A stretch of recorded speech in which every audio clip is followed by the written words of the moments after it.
Now let's make sure it all wants to work, which is nice. The suspense is killing me. I know, right? The suspense every week as to I whether we're know. going to be able to log I on, know. whether people are going to be patient enough to wait for us to log on. I know. But we're here. We're here. We deal with what I can honestly describe as the most frustrating internet at this house. We've lived in this house for seven years, I think, almost 8, maybe. Almost 8. Something like that. And it's a 3-story house. Sort of. It has a finished basement. How odd. Yeah. A 3-story house. Think of it. I am. Yeah. I am thinking of it. It's what we have here that doesn't really exist in Los Angeles is we have a finished basement and we call it the cave, and that's where I live. I live in the cave. But it's really interesting because when we first moved in, I found out that the next door neighbors are the people who built this house and used to live here. And so every time something goes horribly wrong in this house, all I can think is, should I go next door? Like, should I go next door and just be like, excuse me, what did you do? And the first big issue that we had when we moved in was that the internet did not work anywhere. And if you've dealt with interweb issues, and who of us hasn't at this point, this house just hates the internet, like hates it deeply. And no matter how many times we fix stuff and move stuff and do all the rest of it, it just hates the internet. So we're constantly having different people come over and try different stuff. It's to the point where it would be funny if it wasn't so annoying, you know? Like it would be funny that nothing works if it didn't mean that nothing worked. So yeah. Woof, it's a party. Oh boy. It's a party. But you know what I got to do, Daddy? What? I showered. Oh, I showered. How nice for you. I did. Anybody else who has small children understands that when you actually get to shower, it's like a gift. It is like a beautiful gift. And I got to shower. And I feel like a person. Good question. Sean says, is your house buried on an Indian burial ground? Entirely possible. And of course, topical since we discussed that last week. No, absolutely. At times I do wonder. We actually have a dirt room downstairs, what I lovingly call the dirt room. It's a room full of dirt. Some houses have crawl space. Yep. Underneath. We don't. We have a dirt room. So when we first came to look at this house, and and my mom walks me downstairs and she's like, I think this is where you'll be. Got 2 here, not showered since 2012. I get it, man. Kids, what were you thinking? Why did you have children? Also, husband away, husband working out of town. Husband is not here, so it's just me and the menaces. My menaces, I mean 2 dogs and a baby. Anyway, it's just chaos. It's all chaos. Anyway, hello, friends. Well, hi there. Hello, everybody. Hi there. I'm just making sure that hope you've all had a good week. Working, which is nice. The extreme heat broke just at the end of the week. I mean, it didn't really, though, did it? Well, it's now 80 something instead of 90 something. Yeah, it's still 90 something. It's still. You just don't go outside. No. You just don't go. No, I don't go outside either. Thank you. Rachel says 2 cute dogs and a cute baby. They have to be cute, Rachel, or we'd kill them. That's why they have to be cute. That applies to dogs and babies. And yes, it's still hot. There's no question. It's still really hot. And my daughter is as pale as I am. So we all just have to stay out. Yeah, it is still humid too. Exactly. Sounds like a great title for a movie, 2 dogs and a baby. Now, why does that title sound familiar? You know what? It does sound familiar. I can't quite put my finger on it, but we'll keep thinking. Good morning from Australia. Leonard looks good in yellow. He sure does. He looks like a beautiful sunflower. It's several other people talking about how long it's been since they bathed because they have children. I get it. I really get it. It just feels so good to be clean. It just feels so good. And it doesn't happen anymore. And so when I do get to, I'm sorry that you have to deal with my fresh out of the shower hair looking ridiculous, but just know I'm clean and it's wonderful. I've been dying to ask Leonard if he has seen the new restoration of the Little Rascals shorts. Yes. I am thrilled. He's a happy camper. I am thrilled. And this is coming from classicflix.com. And they do Classic, great stuff. F-L-I-X, classicflix, all one word.com. Yep. And if you haven't seen examples of this, it's all the talkie shorts that from 1929 on. There are demos, there are demonstrations on each disc that show you before and after. And it's not just that he's re-recorded the soundtrack, so there's no hiss anymore, especially on those early talkie ones. But visually, it's as if you went into Photoshop or one of those apps that you can have on your computer. You're so hip. And did frame by frame cleanup, which is essentially what happened, only electronically, digitally. They've never looked and sounded this good, and it's just glorious to behold. And it also sort of obliged me to revisit some of the early talkies that I hadn't seen in a long time. There's such wonderful films. Never a bad excuse to get into that. The original Our Gang comedies are in a class by themselves. They really are. And I play at least one of them every year for my students at USC. And they always go over well, which brings us so much joy. But they always go over well. Yep. And I'm really grateful for that. Speaking of which, I'm starting my new semester on Thursday. Thursday? Yeah. Oh God, that's right, because it's August 25th will be opening night, so to speak. That's wild. Of my class. Gosh. That's wild. I can't believe it. The time, it just flies. Which spouse or child is the best at protecting / honoring a classic actor's legacy? To be honest with you, I think that it's completely person to person, because I've met kids, and by kids, kids can be 80 years old. You're always, to your parents, you're a kid. I think that if you have had a good relationship with that parent, then it is your honor to continue spreading the word, the gospel, If you're someone who had a terrible relationship with that parent, maybe not so much. And I think the same goes for spouses. We know some folks like Patricia Kelly. Who was, as she likes to say, third and final. I was about to say the third and final wife of Gene Kelly. She says that. That is how she describes herself. And she does a wonderful tours. She does all kinds of show. stuff. She tours the world now. Yeah. With a great, very personal and very warm reminiscence of Gene. And if you have a chance to see her at any time, grab that chance. Bye, Quentin. Have a good sleep and sweet dreams to you. Sarah Karloff. Yeah. There's a time. happy to go anywhere to talk about her wonderful father, Boris. We've talked a bit about Linda Jones, Chuck Jones's daughter, who's incredible. Techie Tree Publishing says, "Welcome back to USC. Fight on." Okay. Fight on to you as well. Fight on. Things we had to learn when my dad started teaching at USC. This motion. I grew up on the other coast by that other big city, on the Hudson River, and I had no idea about the rivalry, the sports rivalry, serious rivalry, and the almost jingoistic fervor that overcomes some people here in Victoria Price, La La Land, also another one. I love that TCM has added personal anecdotes from family and friends of their featured artists this month. That's the thing. Anytime you can make something personal. Yeah. I like those features too. Rocky Lang is helping get those made.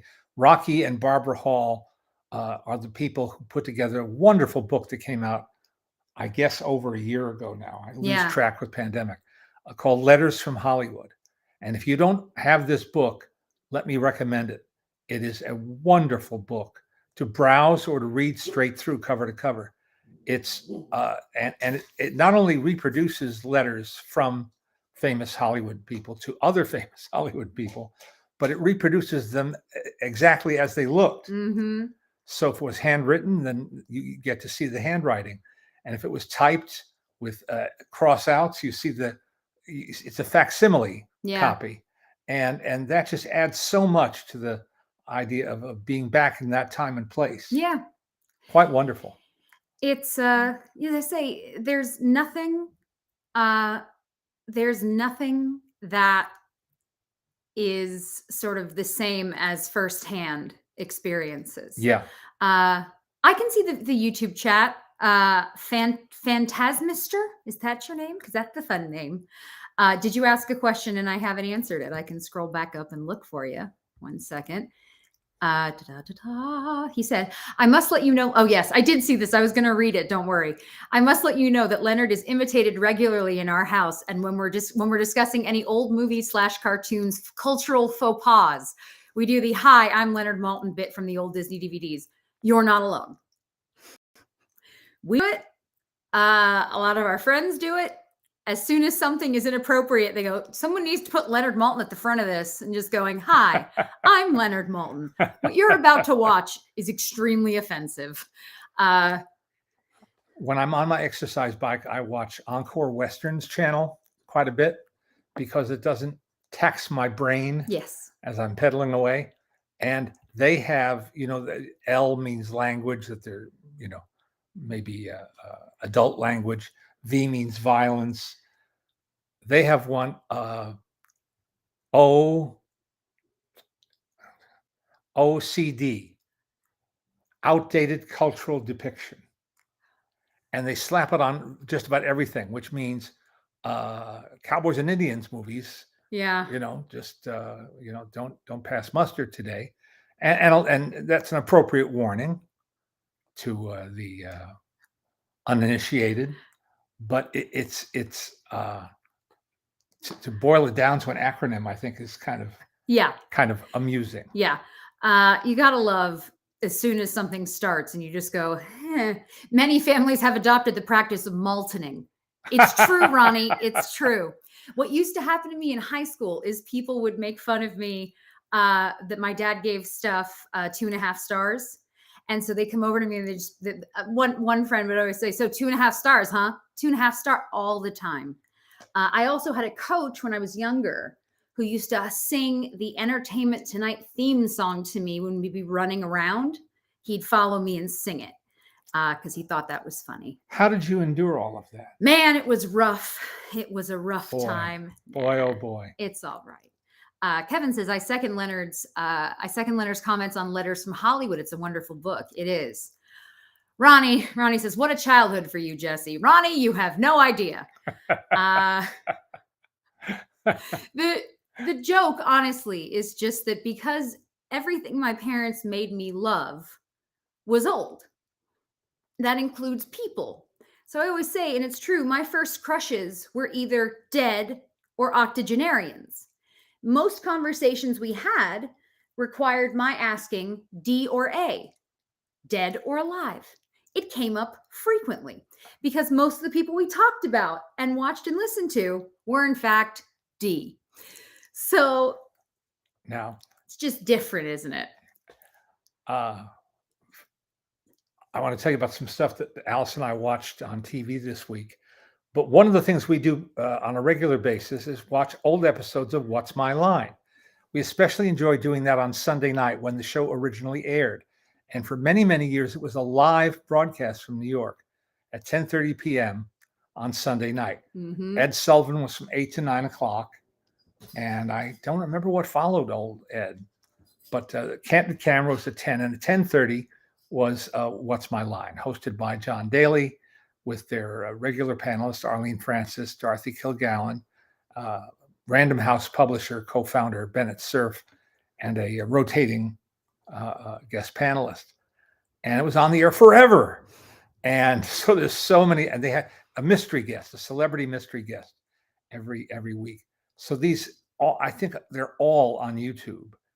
And most of the old television stuff can be found there, which is nice. But another show that didn't last nearly as long, although it had several incarnations, is one of my all-time favorite shows called Stump the Stars.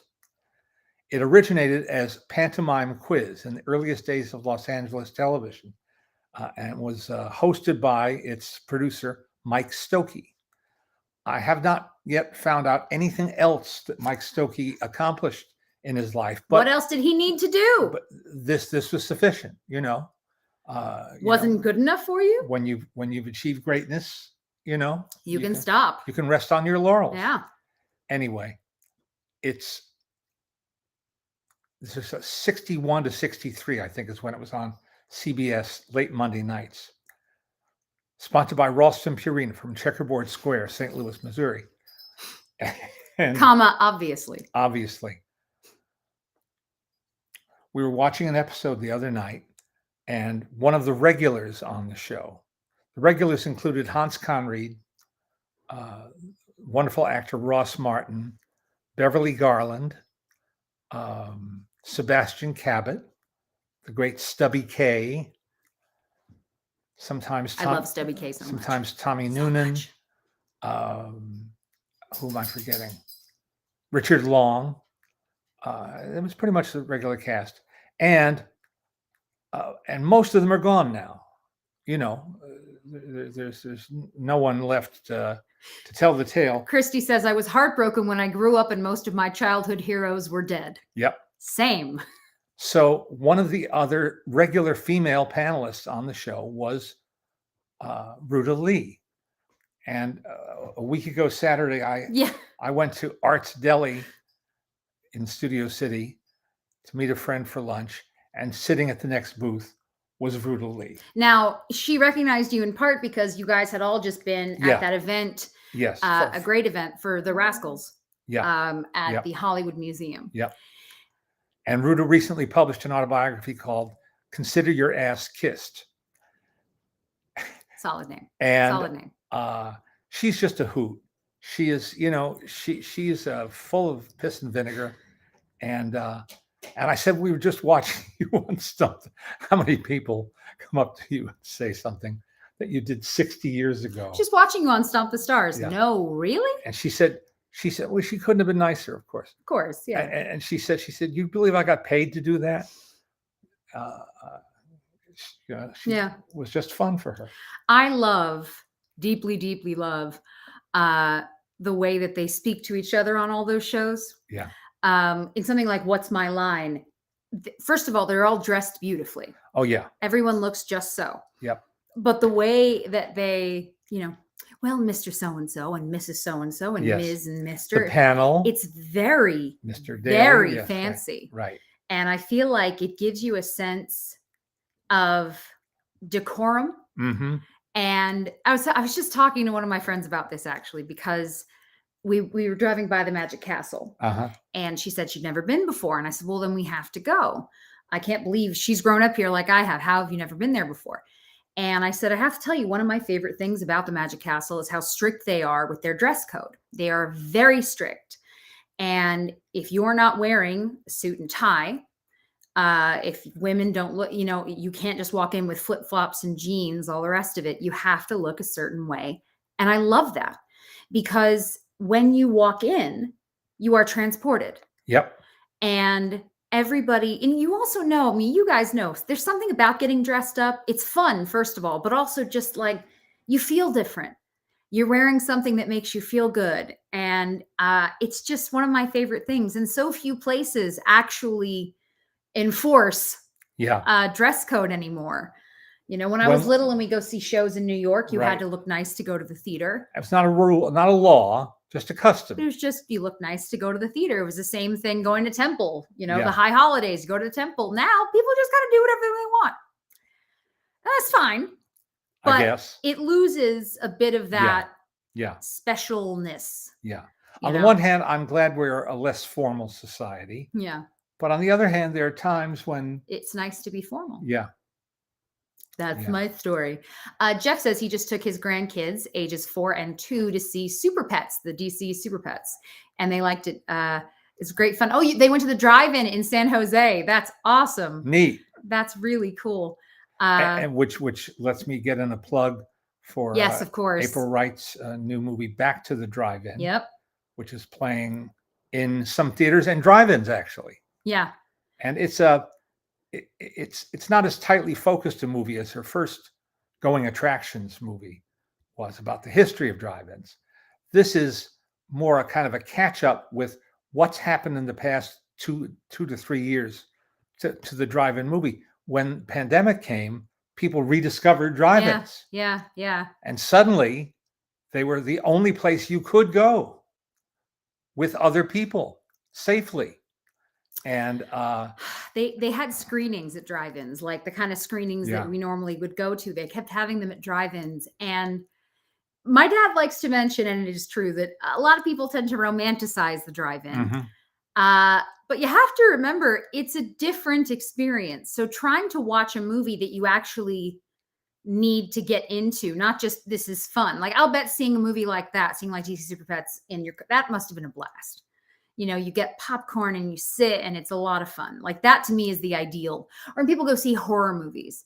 But when you're trying to watch a movie because you need to discuss it later, it's like, it was a pain.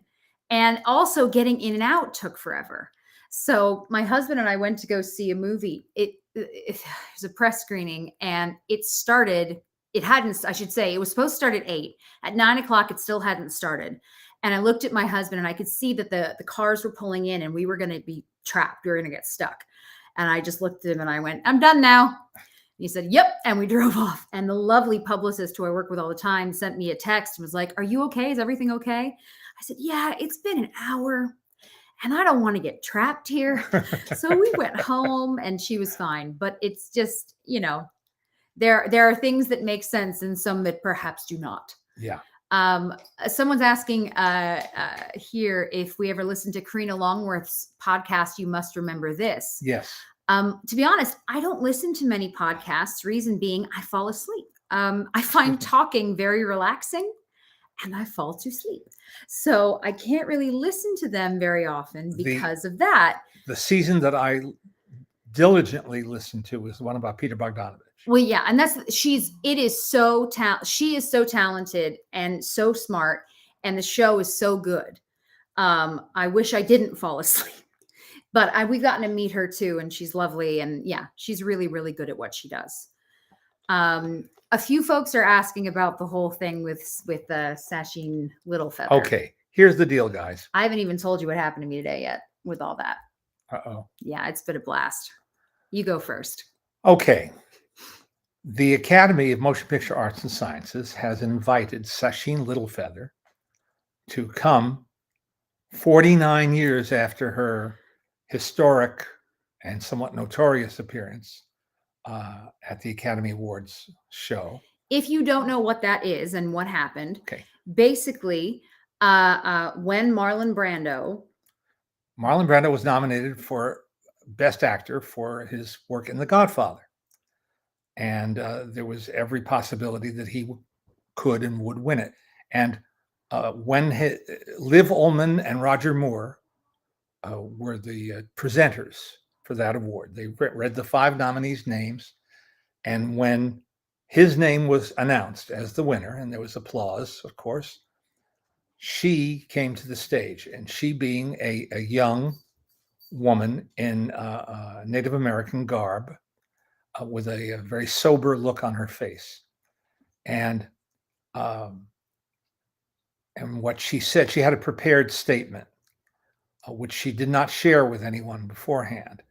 And apparently she had not been sitting in the audience for the entire 3 hours that preceded all of this. But she was there as a representative of Marlon Brando, who was refusing the award. And using the opportunity to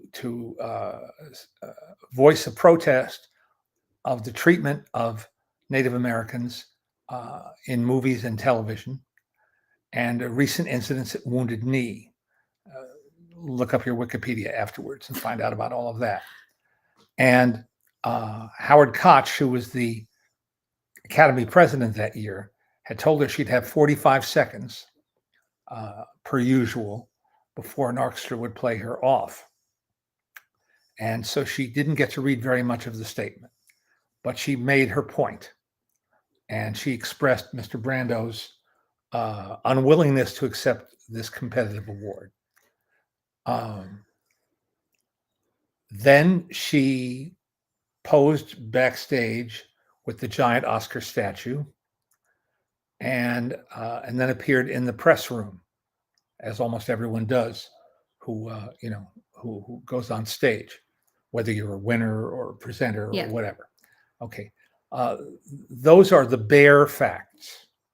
Those are the bare facts. Okay, what is where it all goes awry, and what is also known is that she sort of caught everybody unawares. Yeah. The audience sitting in the auditorium at the Dorothy Chandler Pavilion. Yeah. The audience watching, the millions of people watching on television, as I was, and the director of the show, Marty Pasetta, the longtime director of the broadcast, and other officials of the Academy. Those are the facts. Now, what I want you to remember is that, again, she wasn't sitting there. So it's not like they were going, okay, something is going to happen. It wasn't like there was a person there and everybody was paying attention.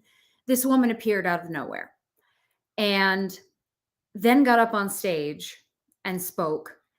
And the hardest part of the whole situation, leaving out, not even getting to the John Wayne aspect yet, is that people were just in a state of shock. Yeah. Now, one of the ways that some folks are telling the story is that she was booed, that they were yelling at her, and that she was being threatened by people in the audience, and that backstage people were making faces at her. There's problem number one. But the bigger part of this story, and it's what has sort of started things up. Now, we are getting our information from a must-read blog post by Farron Smith Nemi, whose name you may know because she's become a very successful and deservedly successful commentator, critic, and historian. Yeah. Her blog is Self-Styled Diva. I wish it was a different name. Self-Styled Diva. Yeah. You won't take you long to find this online. She's so smart, and in general, what she writes is really fantastic. Where did you find? What were you reading of hers that first got you talking? Oh, well, she appears on a lot of Criterion. That's what it was. That's what it was. You see her a lot there. Yeah, she does commentaries and essays. So she has written an article. So there's a story that has gone on, and it's that when she was up there, John Wayne had to physically be restrained from going up to harm her in some way. By six men. 6 security men. 6 security guards had to hold John Wayne back to prevent him from getting to the stage. John Wayne, who was in the wings. Yeah. Okay. Because he was about to come back on stage to introduce the finale of the show. Yeah. Okay. This is where things go cuckoo. Because there were not 6 security men, and John Wayne made no effort or attempt to go on stage, approach her, disrupt anything. Those are the facts also.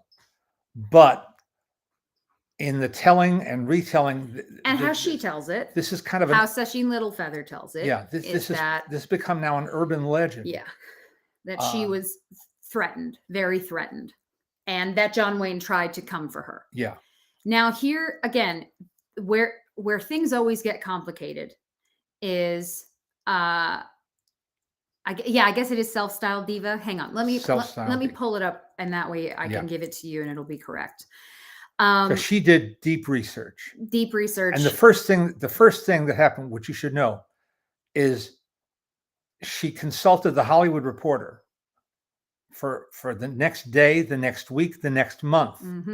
And nowhere did this turn up in any reportage about the Academy Awards that had just occurred. It's Self-Styled Siren. not diva, siren. Self-styled siren. I've retweeted the piece. If you follow me on Twitter, it's there.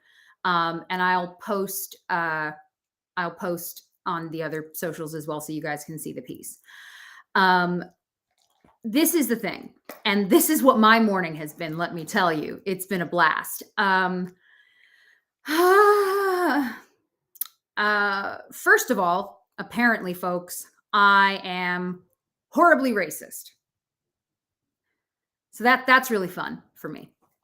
Basically, what I've been posting, people are talking about what happened with John Wayne, and Farron has just posted this article. So I've said to folks, why don't you read this and get both sides of the story?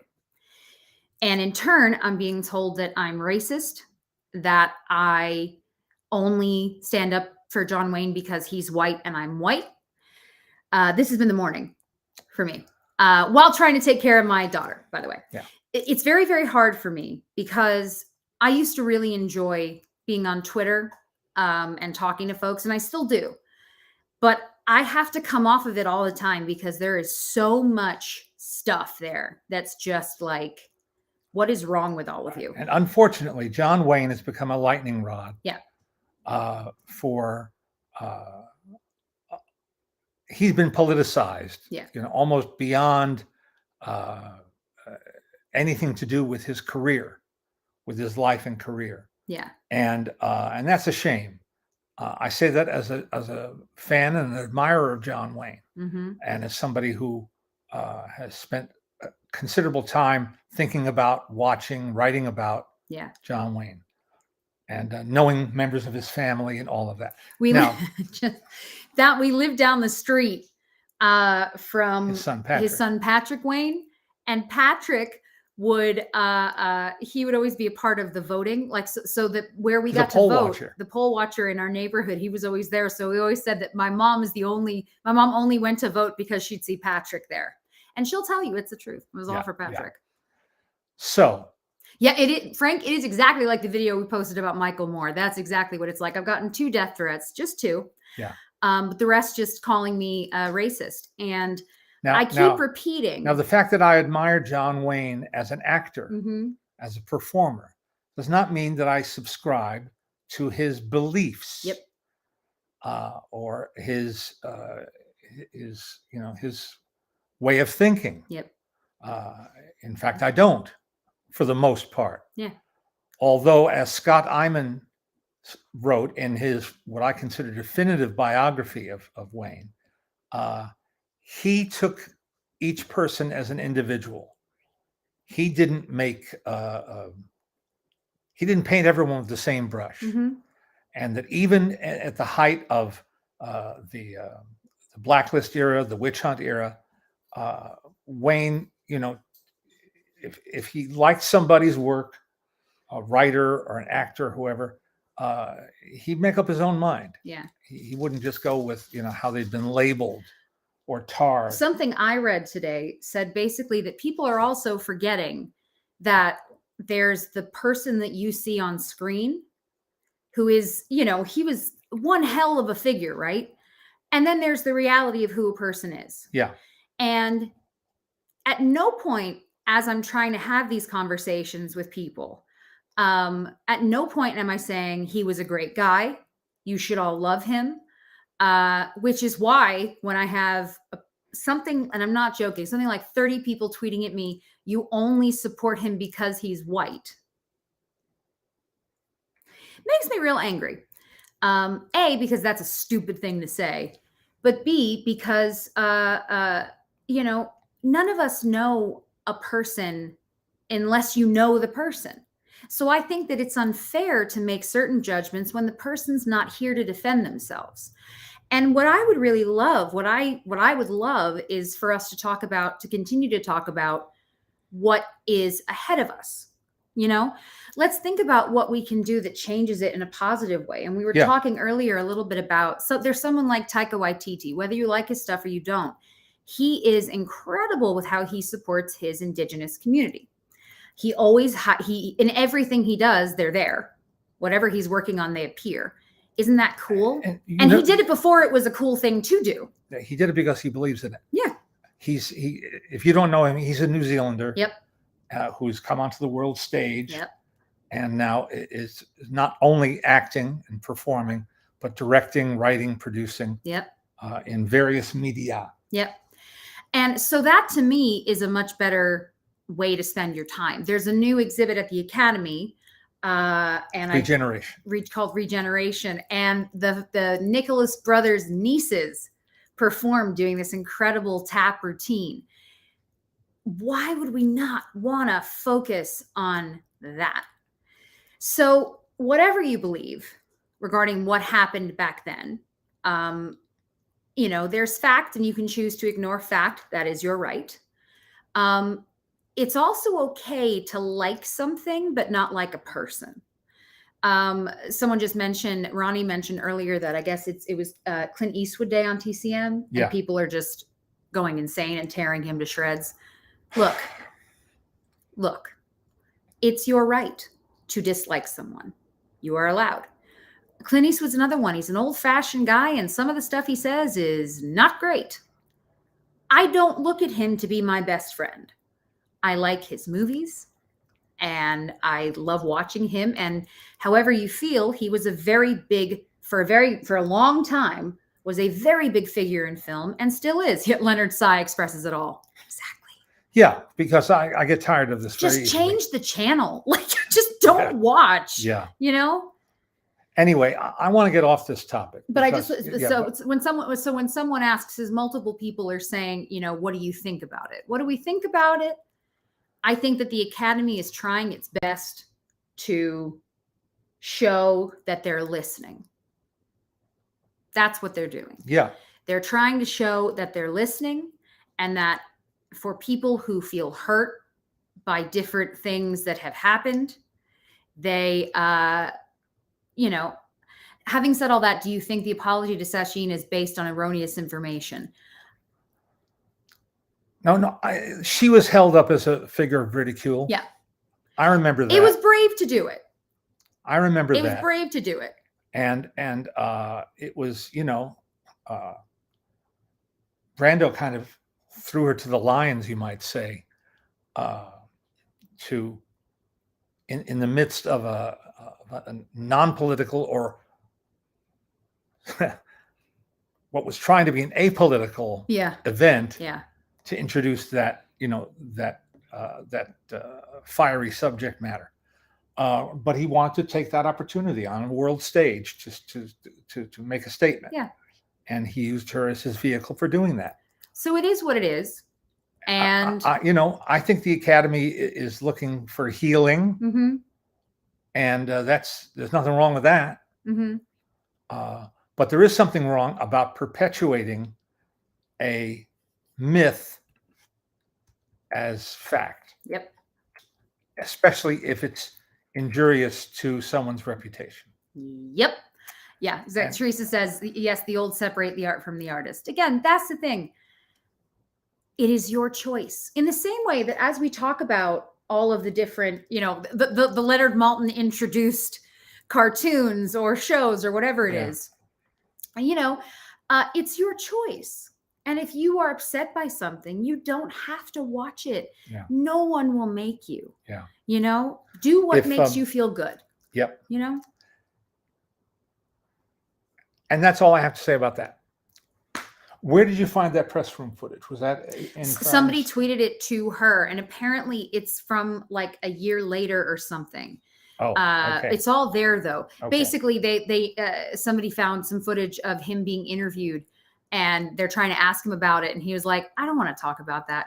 By saying they're trying to ask John Wayne what he thinks about it, and he said, and what he says is, "Just talk to Marlon. Like, don't ask me. Talk to him. Just talk to Brando. Yeah, talk to Brando." There you go. Yeah. Anyway, now this week, Alice and I watched something we never thought we would watch. When I heard the name Squid Game, he ran away. I said, "Squid Game? What's a squid game? What the hell is that? What's a squid game?" But I realized I ought to find out what it is. Mm-hmm. And we watched episode 1 the other night, maybe 3 or 4 nights ago, and found it so compelling that we just barreled through it as best we could. It's so intense, and the cliffhangers are so purposely set up that you can't stop watching it. My mom was texting me while she was watching it, and she was like, "This is crazy," which I thought was very funny. It's awfully good. It's a Korean miniseries, and if you've heard of it, it's because it went viral. Yeah, it's a Netflix been everywhere. Presentation. Yeah, and at the end of episode 9, they say, "Okay, we'll be back. There'll be another season." Yeah, it's too popular not to exploit. Yeah, for a second season.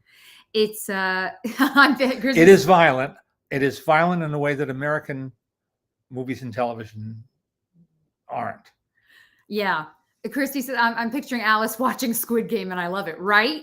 It's funny to think about. I watched 3 different shows on Apple. I finally got to finish Blackbird. So again, because of my daughter, it's hard to watch anything. So when she goes to sleep is when I'm just immediately like, yeah. Except Bluey. Lots of Bluey. Told you guys, I love Bluey. I love a lot of the Disney Channel shows. Anyway, I got to finish Blackbird. Thank you. Got to finish Blackbird, which is great. And then I started watching Bad Sisters. Bad Sisters has just started up. It has a fantastic Irish cast. And is also, not only is she in it, Sharon Horgan is one of the leads, but she's also one of the producers of it. Sharon Horgan, if you don't know her name, one of the best working actresses, but she's Irish, and she's sort of perfectly Irish. She's amazing. She's incredibly talented and does all kinds of stuff. But it's her and Eve Hewson and Anna Marie Duff, who I also love, just a bunch of good people. And it's really good so far. There are 2 episodes up right now. And the next one, I guess, is going to be next week. I really liked it, and I recommend you give it a try. And then I also got through 4 episodes of 5 Days at Memorial, which is the show about, it stars Vera Farmiga, about Katrina and the hospital, the Memorial Hospital, 5 days after everything happened. It's real depressing and real upsetting, but really, really good. And that comes from John Ridley. Yeah. And I forget his collaborator. I'm sorry. Yeah, no, but man, it's tough. It's a tough thing to watch, but it's also really, really good. House of Dragons, I'm looking forward to it. I don't think it's started yet, Victoria. Has it? I don't think so. I think it's a few days still. I could be wrong. I'm looking forward to it. I want it to be good. Trying to think what else, because I watched 13 Lives the other day as well, the new Ron Howard film about the team in Thailand, the young team in Thailand of soccer players aged 11 to 16 who got trapped in a kind of a cave in Thailand that happened several years ago. It's also really good, and it's crazy to know that it's real. And everyone in that is really good. You've got Viggo Mortensen, and you've got Colin Farrell and Joel Edgerton. It's good. They're just depressing. I wasn't as thrilled about 13 Lives as I had hoped to be. It surprised me. Yeah, I thought it was, as I say, it was good, but mostly it's just because the story is crazy. Oh, House of Dragons is on tonight at 9 p.m. Thank you. I will, as soon as my kid goes to sleep, I'll watch it. Nick says, I suggest just show her daughter the Sesame Street. Hang on, I just moved away. The Sesame Street shows and episodes on HBO Max, but most of it's been removed. This whole whole thing. Oh boy. Warner Brothers Discovery, huh? Why can't we have nice things, guys? Everybody buys everybody, and it's a problem, and I just can't.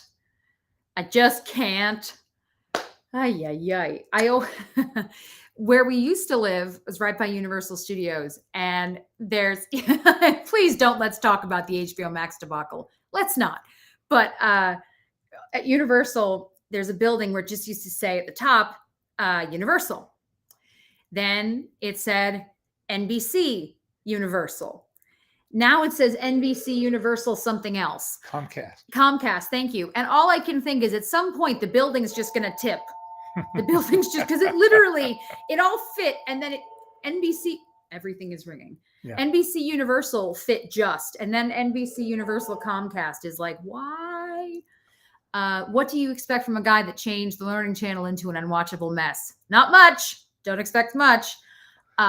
However, if you're speaking of David Zaslav, I will take note of the fact that he insisted that they keep the name Warner Brothers in the name of the newly merged company.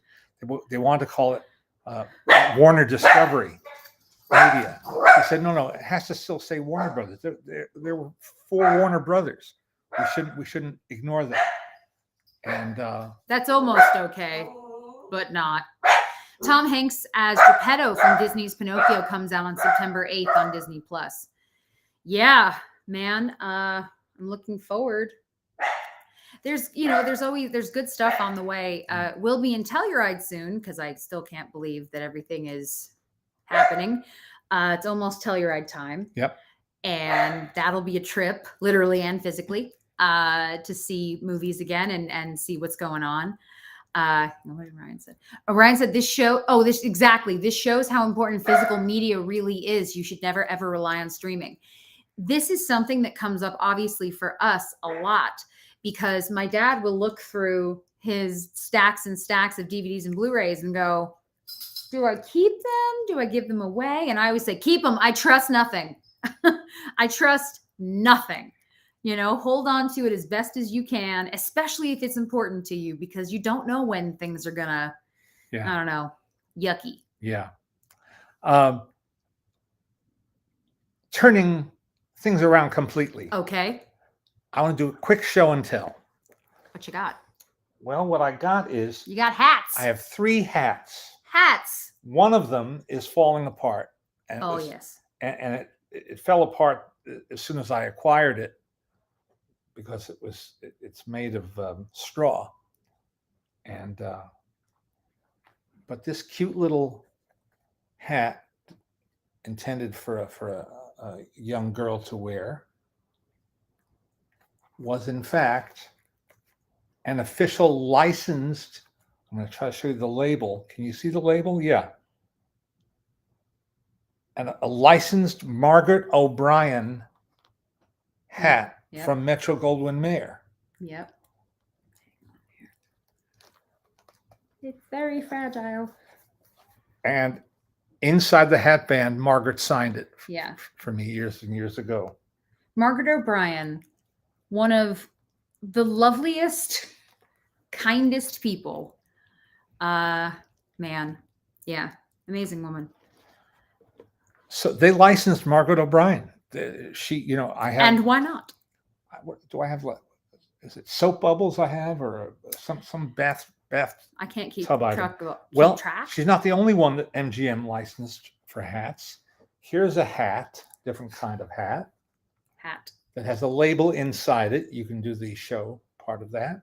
Thank you. Elizabeth Taylor original. Merrimack Hat Corporation, made in the USA. Here's the. It's a license. It's an MGM licensed Elizabeth Taylor hat.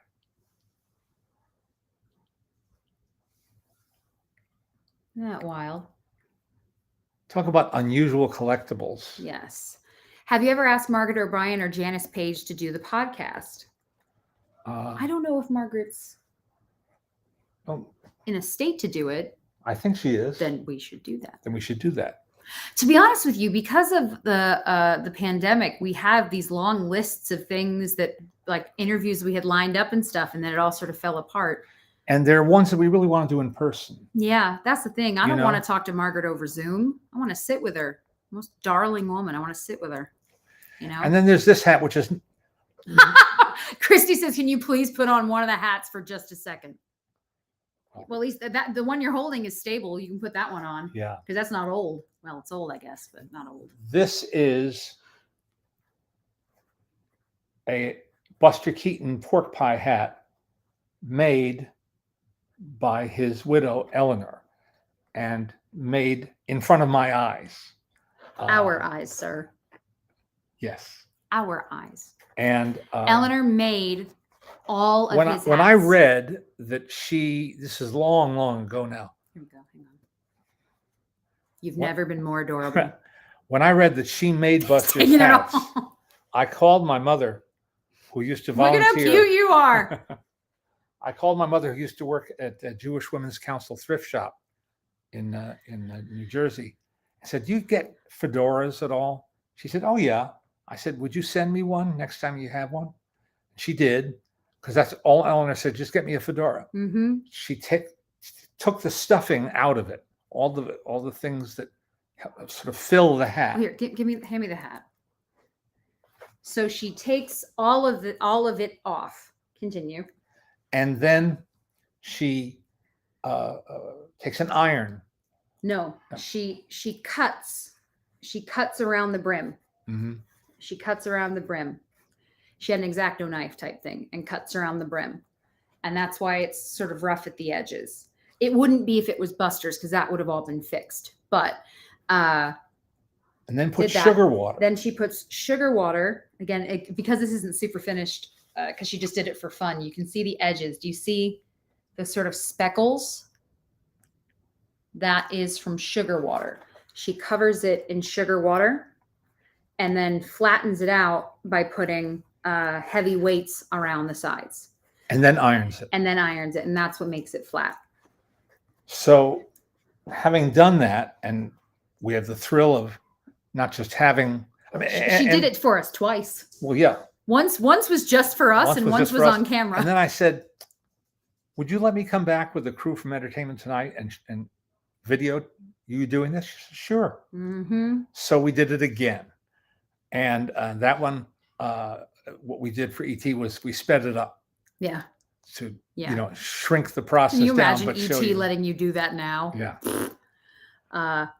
Well, maybe if one of the Kardashians. Yeah, right. One of the Kardashians is going to make one of these hats. No. Eleanor was an incredible woman. Do you guys have a Willy Wonka hat? We should. She was incredible. And it's so... It was such a pleasure to be around her. She was just an amazing woman. How does it keep the hat from bugs? Oh, because it dries. The sugar dries. It just sort of makes it a bit thicker. But getting to watch her do that and knowing that she did that for Buster, so special. And yeah. Oh no, there is no such thing as Keaton versus Chaplin, my friend. No. There's no such thing. Not in this house. Not in this. You know why? Because it's two completely different things. Two geniuses. Buster Keaton was an athlete, an incredible athlete. And so the things that he did, the physicality that he had was a knockout. He could do so much. Charlie's, and these are characters, of course. Charlie's character, the lovable tramp, completely different. Completely different. His thing wasn't, a house falls just so over him. It's like comparing Da Vinci to Van Gogh. Yeah, I just don't think that there is any such thing as them against each other. It's two of the very best. And I would add Harold Lloyd to that. Mm-hmm. I would say the three of them. The way I always describe Harold Lloyd to people who don't know him is, to me, he's a perfect marriage of both. Of Charlie and of Buster, because he has the physicality. He was an athlete, another one who was an athlete. But then he also has that charm and that smile. So to me, it is the best of both worlds.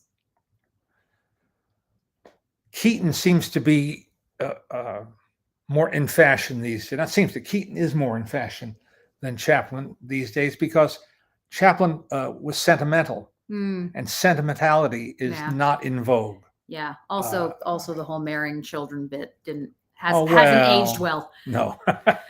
Literally hasn't aged well. That's a whole other thing. But see, that's again, this gets into this. Would you want to pretend that Charlie Chaplin never existed? I wouldn't. And if I'm not canceling him. And if you are someone who loves film, you can't want him gone. It's too important.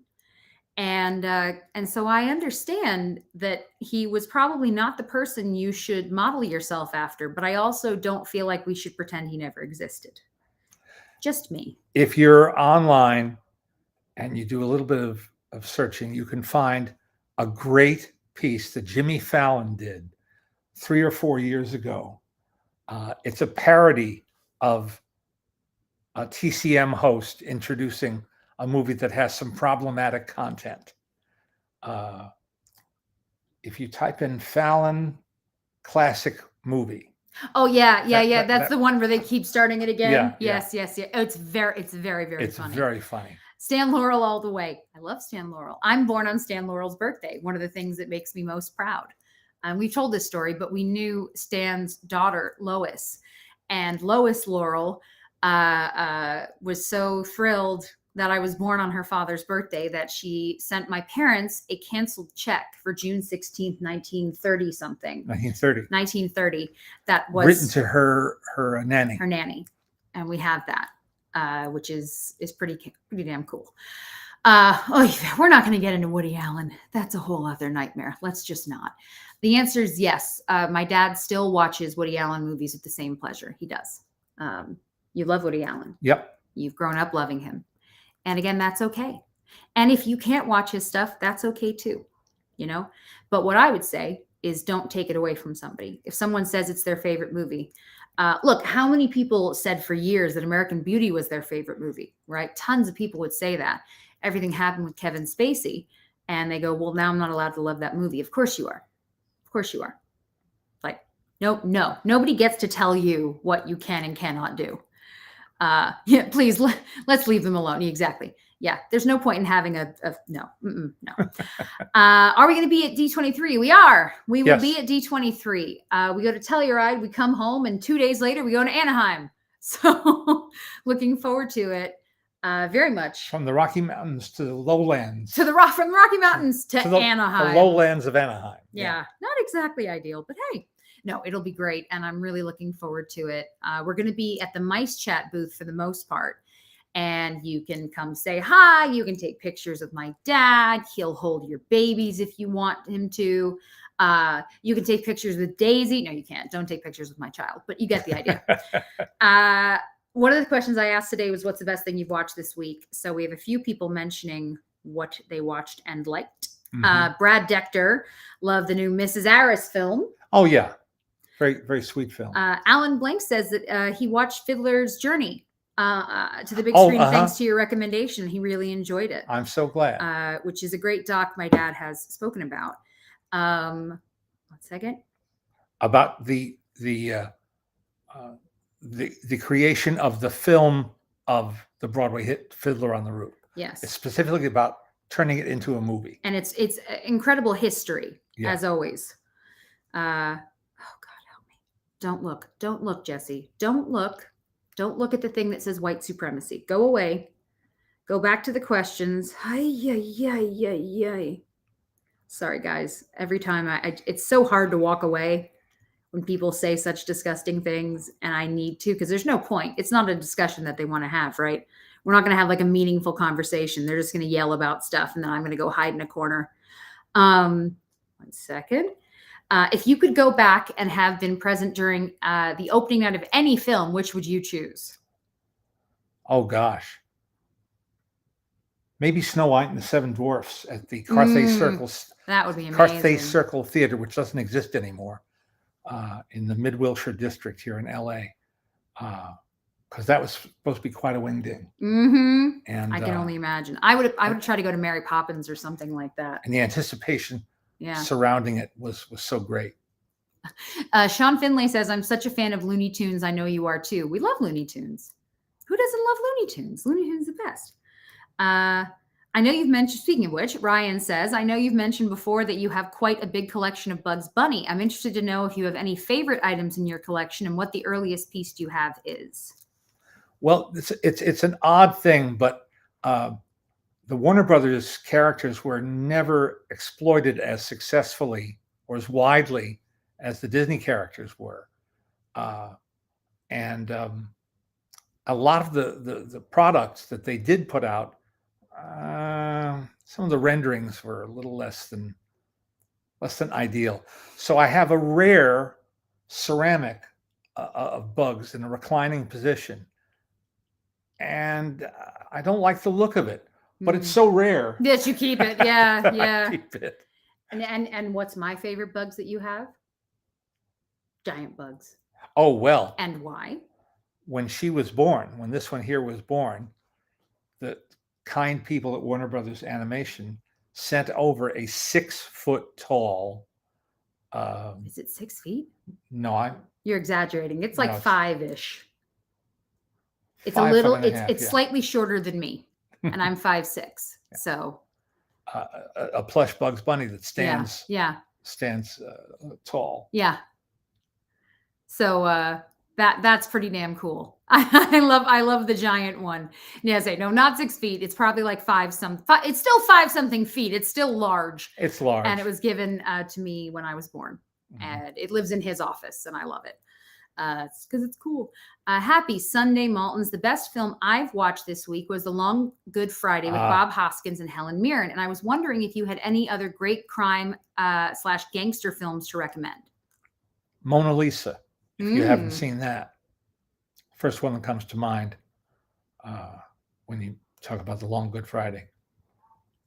Anything else? No. Okay. Jim says halfway through the Great American Broadcast, and I'm really enjoying it. That's my book about old time radio. Do you have a favorite film set during radio's golden age? I always think of The Night That Panicked America. Also, the best thing I watched this week was episode 1 of She-Hulk, Attorney at Law. I'm looking forward to it. I have to wait till my husband comes home. Okay. Because I'm a good wife. I should just watch it anyway without him, but I'm not. I'm going to wait. Well, one of the films that I like a lot is The Hucksters.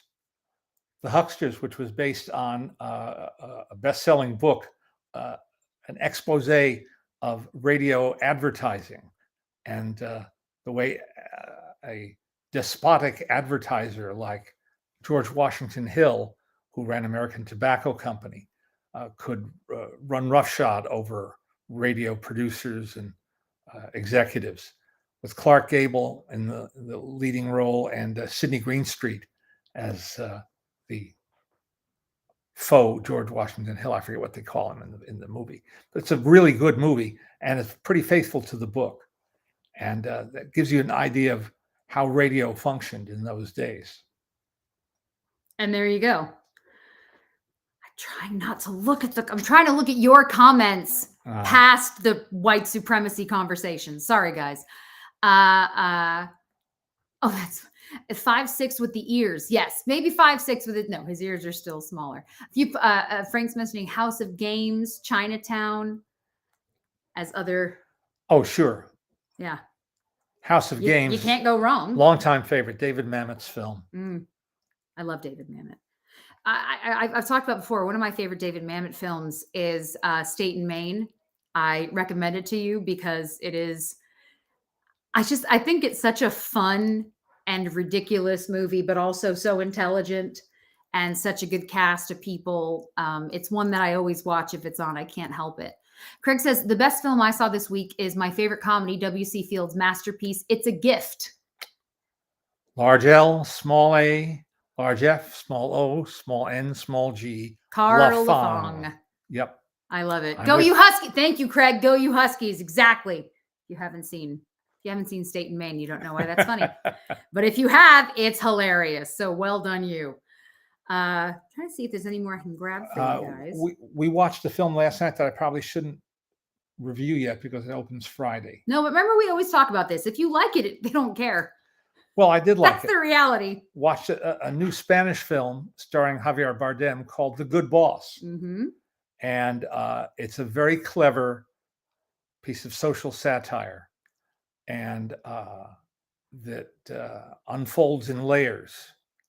And each layer is cleverer than the last. And he plays a paternalistic boss of a factory that makes scales, weights and measures, scales, and he sees himself as paternalistic. Mm-hmm. I'll leave it at that. Paternalistic. Mm-hmm. We found some new words we didn't know this week. It's always exciting. If you're a word nerd like we are, we're big word nerds in this house. And Mm-hmm. there's been a handful of them, but I like that. Mm-hmm. Never heard paternalistic. Are you paternalistic to me? I hope so. I would hope so, right? I am your father. You're the father. I'm the daughter. See, again, jokes that only people who are much older understand. It was a lonely childhood. Anyway, next week we are still here. I think the following one will be in Telluride. Yeah. But we are here next week, as always, at 2:00.